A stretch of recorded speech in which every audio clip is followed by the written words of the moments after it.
Hello everybody and welcome to another episode of This Week in Philadelphia Sports, where, as you might have guessed it, we go over everything that's happened this week in Philadelphia sports again and try to avoid a breakdown, which is difficult because of what happened yesterday, but we'll get to that. If you're new around this channel, make sure you hit that subscribe button. It'll be amazing to have you as part of our community. I think we're all going to need each other to stick together at a time like this, where we may be in for a very stressful season. And on that note, guys, we have just launched PSN Radio, a brand new podcast with new shows every single day. Every sport, every voice we've got, plenty of variety. Make sure you click the link in the description. And the best part is you've got a whiny British kid on your trip to work. I don't know what more you could want. Only right then that we start with the Eagles, a team who opened their NFL season courageously, defiantly, and then went against everything and lost 27-17, choking a 17-0 lead and allowing 27 unanswered points. And I made a video yesterday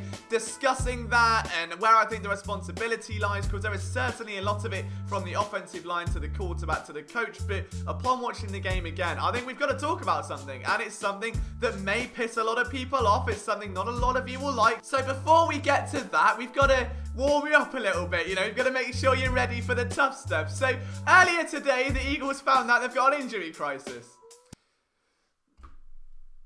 Certainly not great. Brandon Graham's in concussion protocol, Vinny Curry's out for 4 weeks, and we don't really know if Derek Barnett's going to be back next week. So that leaves Josh Sweat, Jannard Avery, and Casey Toohill. Woo! Special teams ace Craig James was also injured, so that's less than ideal. He's probably headed to IR also. And then, to add the cherry on the cake, John Clark tweeted earlier today that there's decent hope that Lane Johnson and Miles Sanders will play Sunday. Which, if you run that through Google Translate, means they're probably not playing this Sunday. But the wording decent hope just sent me, like, I've got no idea what decent hope means. It sounds like a pop punk record. And on that note, it got me thinking, I think you could make a pop punk record with the title Decent Hope. So I took to GarageBand for about 4 minutes and cooked something up to see John Clark's vision reimagined.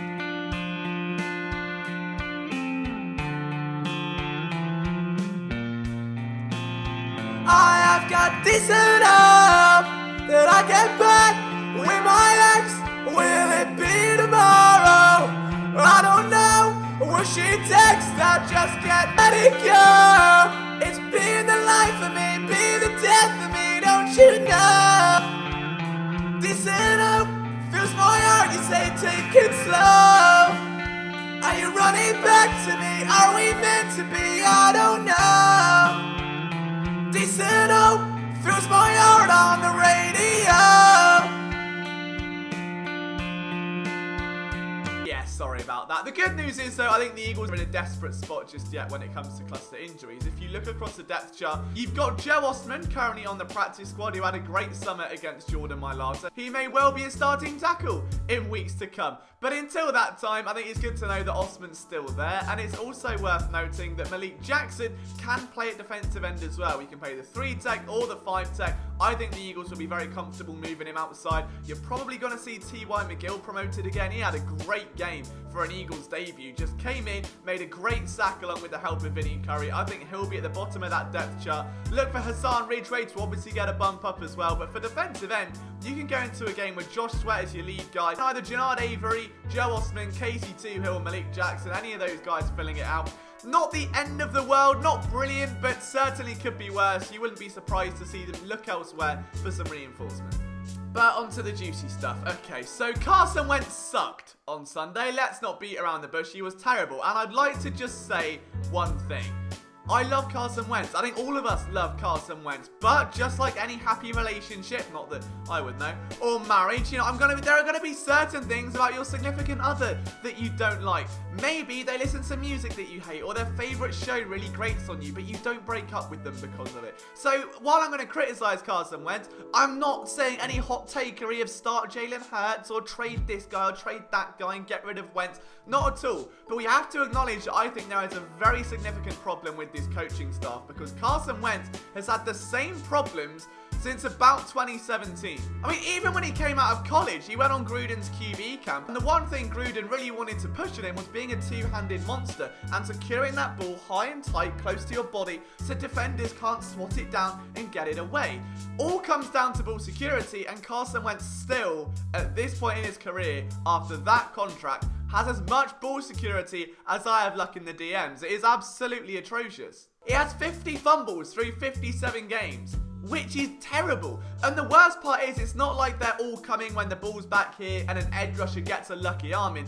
They're coming when he's been hit. They're coming when he's going to the ground, when the knee's down and he's desperately trying to flail that ball out, and he should do anything he can. It's daredevil. It's what makes him spectacular. It's what makes him so special. It's also what can drag this team down if they're in a rut, because Carson Wentz, as that daredevil, has this trait when the cards are stacked against him, against all odds, when the injuries set in, when the lead's escaping, he gets very 13-year-old on Madden, and he will do nothing but launch it deep and launch it deep and launch it deep and launch it and just go over and over and over again.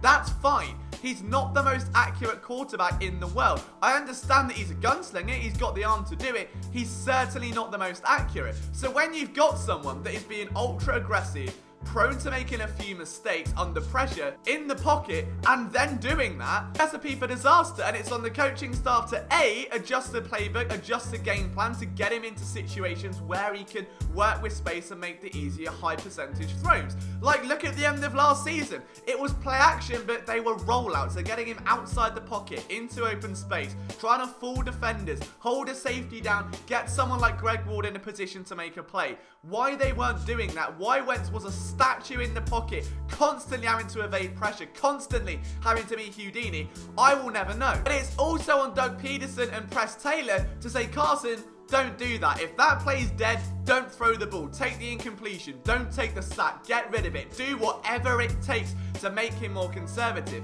I don't want to water down his game. I don't want to take away what makes him special. It's like overswinging a driver. If you swing it... It's like overswinging a driver. If you go too far back, you lose all the power. That's exactly what we're seeing with Carson Wentz, where it just gets to a point he's trying to do too much, and it's gonna kill the offense. If Press Taylor, who has been with that team since 2018, taken over from John DeFilippo, who helped mold Wentz into an MVP candidate in 2017, to get hold of him and say, look, don't do that. We've worked on your footwork. Let's do this two-ball monster. Let's hold that high and tight. Let's get the ball out quicker. Let's learn to take checkdowns.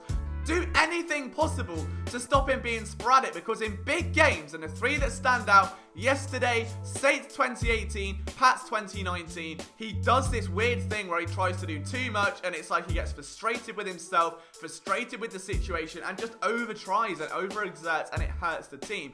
The Eagles have to do better. You cannot be 17-0 up and not run the ball. That infuriates me. I don't understand what is going on there. That is absolutely ridiculous. You're 17-0 up and your quarterback throws 42 times. That's pathetic. It needs changing. From top to bottom, the coaching staff have to be more accountable. Carson Wentz already is accountable. The staff have to get hold of him and be a bit tougher and say, Carson, you can't do that. You cannot make that play. We had it before where after the ACL tear, where people were so concerned that he was diving and taking off and putting his body at risk first, and everyone was very, very concerned about that. And Doug Peterson said, we don't want to take that away from him. And Carson Wentz comes out and says, I'm not changing. It's time to change, because it's hurting the team and there has to be some level of protection around it now. Whew, I'm glad I got that off my chest. If you're still watching, hello, hope you enjoyed it. We're going to move on swiftly to some of the other teams. The Sixers right now currently looking for their replacement coach for Brett Brown, and the two candidates that have stood out are Billy Donovan and Ty Lue. I'm just getting the wine back out. I've just had enough for today already, mate. I can't be arsed. The Philadelphia Union, though, had a fantastic win over the New England Revolution. They are currently the most successful team in Philadelphia and should be rewarded as such with plenty of coverage. Not only did they beat the New England Revolution, only dropping one game since the resumption of the season, but they did it in the 94th minute. A number very special to my heart as a Charlton Athletic fan. And in ridiculous fashion, just as the final whistle is about to go, Anthony Fontana tees it up, lets it rip into the top corner. Absolute limbs. The Union are red red hot. If you want a team that isn't going to ruin your mental health, I think the Philadelphia Union might be that right now. The Philadelphia Flyers are in the off-season, constantly contemplating what they're going to do with their pending pool of free agents, and we'll touch more on that in the coming days. But there's no real updates from camps at the moment with regards to the direction they're going and that sort of thing. Only that Chuck Fletcher met with the media and essentially said that don't expect the Flyers to be going after big-name free agents, which we sort of already knew anyway. As for the Phillies, they have just dropped another game. They're now 3-7 in their last 10 and slowly slipping down the standings, but arguably the most on-brand thing of all time, Zach Wheeler injured his finger while doing up his pants. And if that isn't the most Philadelphia thing I've ever seen, I don't know what is. So guys, if you enjoyed this episode, thank you so much for watching. I hope you enjoyed it. There will be an Eagles film room on the way in due course. Thank you so much for lending me your eyes and ears. My Twitter is @LiamJenkinsPSN. Subscribe to PSN Radio. We'll see you soon.